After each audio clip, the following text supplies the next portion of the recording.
Hi, Mohammed Peterson. I work for the AIDC, which is the Automotive Industry Development Center. We are an agency that does work for the Gauteng Economic Development Department. So we run all the projects in the automotive sector.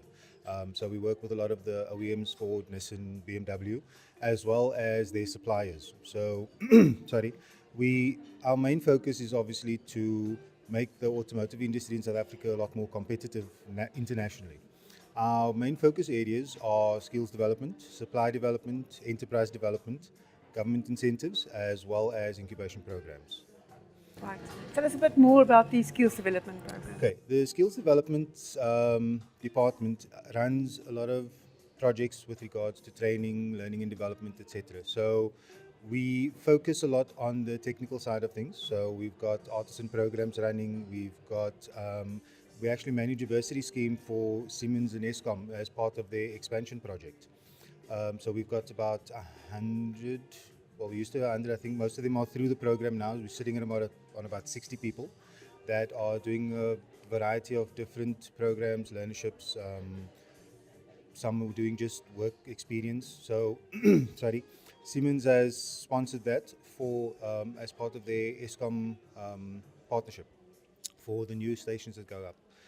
We also have other projects. One of the projects that has recently finished is we ran a program where we trained 44 artisans, and all of them in various categories. So we had some boilermakers, welders, etc. All 44 just recently finished their trade test. I think it was about 3 or 4 months ago the last one finished. So they're all now qualified artisans. And in line with the decade of the artisan, that is our main focus, is to push artisan training, technical training. Some of our older projects also include things like a talent development program, where we actually went into the schools in the in the area, and we looked at kids grade 10 and upwards.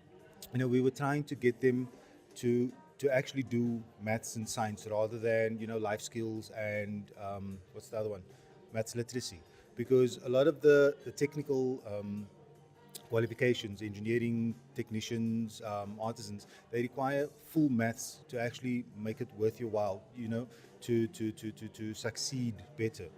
I'm just thinking of any of the other projects we have. One of our other projects that we're also running is in the informal sector, where we've actually looked at, over the last 3 years, we've been involved with, we've got 140 this year, 60 last year, and 20 the previous year. Informal mechanics and panel beaters, the guys that work from their homes, from their backyards.